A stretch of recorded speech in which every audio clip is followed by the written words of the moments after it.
It is now my distinct honor to introduce our keynote speaker today, Captain Phil Roos. Captain Phil Roos was born in Leiderdorf, the Netherlands, and immigrated to the United States in 1974. He became a U.S. citizen in 1978, and after graduating from high school in Prescott, Arizona, he enlisted in the United States Navy in 1982. Through his enlistment, Captain Roos was selected for a commissioning program attending the University of San Diego, and through the Naval ROTC program, he was commissioned as an ensign in January of 1988.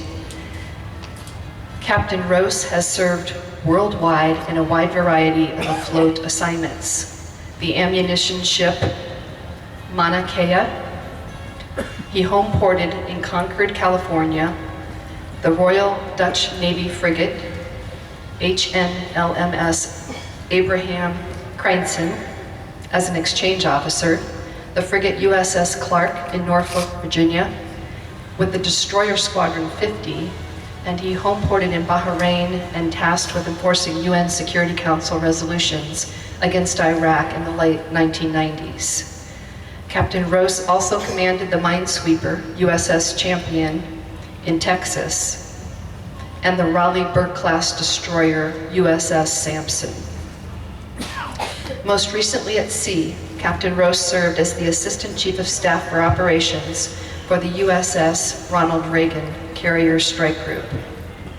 Ashore, Captain Roos served as Combat Systems and Operations Instructor at the Surface Warfare Officer School in Newport, Rhode Island, Chief of Maritime Operations at the U.S. Pacific Command, where he coordinated relief efforts following the devastating 2004 tsunami in Southeast Asia, and he commanded the Naval ROTC program and served as the Director of Military Affairs at the University of California, Berkeley. In 2012, he was transferred to New Jersey to establish the ROTC unit at Rutgers, and in 2014, he reintegrated the ROTC program for Princeton University after 42 years. He reported to NROTCU Arizona State University in May of 2015, so that's our luck here coming to Arizona. Captain Roos holds a Bachelor of Arts degree in biology from the University of San Diego and a Master of Arts degree in National Security Affairs and Strategic Studies from the Naval War College.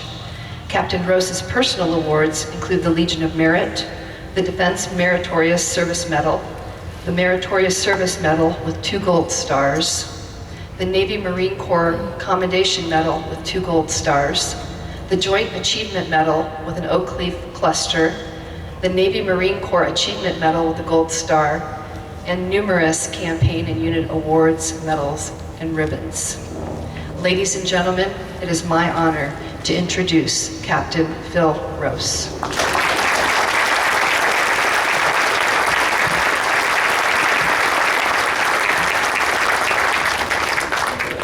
Boy, am I glad you sailors are here, because I sure feel old. After that bio of being in the Navy for 33 years, you know, it's great to have shipmates with me in the audience, and it's great to be back in Arizona. Mayor, Town Council members, distinguished veterans, Higley Unified School District, the students, the Air Force ROTC units, ladies and gentlemen, you know, shipmates, fellow servicemen and women, veterans, friends and family, it just goes on and on. But thank you so much for welcoming me here this morning. I can't tell you how honored and delighted I am to speak here today as we reflect on the contributions of our nation's best, and honor many of us here today in Gilbert, a wonderful town that has given many of its own to the service of our nation. Thanks to everyone for all the volunteering you've done to make this event truly momentous. It's a wonderful ceremony. The Campo Verde High School Ensemble, it's probably the best rendition of the Star Spangled Banner that I've heard in a couple of decades at least. So thank you so much for that. I'm personally honored to be here. You heard my bio. You know, I immigrated to the US when I was a kid. I was the son, grandson, great-grandson, and great-great-grandson of Dutch merchant mariners, and they served with distinction in Europe. During World War II, my grandfather was a captain of a merchant ship, and he lost a couple ships to torpedoes, and he stayed away from his family for 5 years. So I recognized the achievements of our merchant mariners out there. I came to the US, all I wanted to ever do was fly. I did not want to go drive ships. I wanted to fly. I joined the Navy to fly. Sure, I'll join the Navy. I'm going to go, but I want to fly. I'll learn, that legacy of family service, whatever. Put me in a jet and send me up. I've been driving ships for the last 33 years. And all my Dutch relatives, they all rejoiced the first time I took command of my first ship. But it's a wonderful family history. But I became an Arizona son. I went to Prescott High School, and I graduated at 17, was put on the Prescott Whipple stage, came on out, and almost a covered wagon, and found myself in boot camp in San Diego, and have been very fortunate ever since. But I have to tell you, there's nothing like home. I call Arizona home. It's been my home for decades and decades, and I'm finally back, and I can't believe how fortunate I was to come home and actually serve in my last tour of duty on active duty here at ASU. I'm so thankful for the heroic and life-altering decision that our veterans made when they rose up to support and defend the Constitution of the United States of America. They defended our way of life. I call it life-altering because every person who joins the military is forever affected by that decision, the sense of patriotism, right? Esprit de corps. You're answering a need. You're answering that calling. The growing strength of conviction while you're in arms with your brothers and sisters. Teamwork, pride starts to build. And of course, the impact on families. The potential for loss of limb. We've got veterans here who are injured, have been shot at. There's always the potential that you're going to pay the ultimate sacrifice, and many of our brothers and sisters in arms have. It's humbling to me that so many of us, particularly here today, would rise up and protect the home front. I serve in our veterans' life. I don't call myself a veteran. I'm still on active duty. And I can only hope that in a couple years when I retire, I'll look back on my service and my career and not let you down. Perpetuate the honor of service that you exemplified in World War II, in Korea, Vietnam. We've been honoring our distinguished veterans for nearly 100 years. The 11th of November, 1919 was when President Woodrow Wilson decided to honor the sacrifices of the men and women after World War I. And it was a half-day celebration. It really was. It was, hey, let's take a half day and honor achievement, because we did it, right? We all went over the horizon. We weren't fighting on our shores. We weren't fighting next to our neighbors. We went overseas and we protected our way of life because Europe needed it, and Europe was vital to our life's blood. Back then, it was just that pause in a day, and then by an act of Congress, Veterans Day became a national holiday in 1938. After World War II in Korea in 1954, Veterans Day was expanded to include all the veterans because more veterans were alive, we were living longer, there was a more compressed time frame for the wars that we have all waged. But if you look at the history of our country, our nation was founded on patriotism and purpose and sacrifice and sheer will to achieve what our country needed in order to survive. We needed to prosper as a sovereign nation. Although our geopolitical landscape has changed immensely over these past 239 years, we still experience challenges to our freedoms and right to prosper today. And throughout this rich American history, our veterans have raised their hands and sworn to support that Constitution, accepting this grave risk with a clear task to fulfill our nation's calling whenever and wherever. Over our 2 centuries, our land is called many times, and for those who answered, it hasn't been easy. During the Revolutionary War, men and women rose up against the tyranny of British rule, where the colonies were more a resource for the crown and the colonials weren't really true citizens.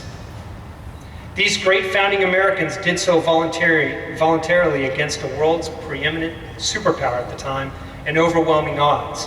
They persevered, and our nation was born. During the War of 1812, we rose again to defend our interests at home and abroad and protect our citizens from being impressed into labor by that same former ruler. And if you recall, British warships would haul in American merchantmen and extract crew members for service under the crown, impress labor, because they felt that that was just what they wanted to do, and they had the right to do that. And who was going to stand up and defeat the British at sea? We did. And we persevered, and despite the odds, we overcame. It was a civil war where Americans were called upon to secede from our union or prevent it. The East Coast was particularly hard hit with this division because students and workmates hailed from both the South and the North, and they were all together in the offices and in the classrooms. One story I took away when I was there at Princeton was one student looking over to his friend, his best friend, and saying, "Hey, if you see me on the battlefield, don't shoot, okay?" We lost more Americans than the previous wars combined, but our nation remained whole. Then World War I. We realized very quickly that we couldn't be an isolated island nation anymore. We relied heavily on our ability to trade freely with Europe, and justifiably, we needed to step in, protect ourselves, and defeat those who would harm us both militarily and economically. We bled for the first time on those foreign lands, an ocean away from our shores. We helped Europe defeat that enemy and end the war to end all wars. During World War II, some of you here today can attest, we fought 2 wars because it was right and just, and we defeated enemies who were not. That war still affects us today. Our parents and our grandparents, our shipmates here, our fellow soldiers and airmen here as well, they still remember the victory, but they also remember the cost. Then, of course, we entered the chill of the Cold War, and we've got veterans here today from the Cold War as well. And it truly was a Cold War. We had to serve as a deterrent against nations whose ideology wasn't ours.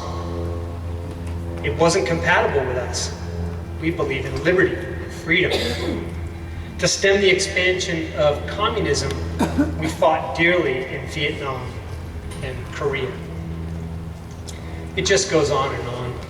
In the first Gulf War, Desert Storm, Operation Iraqi Freedom, Operation Enduring Freedom, numerous shows of force. Although we advocate peace and harmony and stability, and I truly believe we do, something every nation should, we understand that from time to time others do not, and we have an obligation to rise up and defend our way of life, our shores, our interests and our allies, and our freedom. The worst thing than evil itself is for good people to let it happen. And Americans are good people. Time and again, from yesterday to today, our nation is called when failing veterans have answered. Yep, some are drafted, not by choice, right?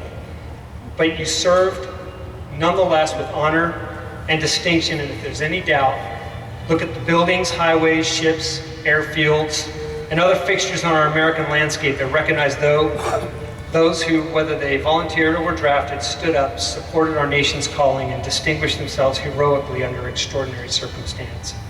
Today, we live in a post-Cold War era where our adversaries are predominantly rogue or non-state or nation-specific. You see that in the news every day. And this forces us to redefine the way we do business in defense of our nation.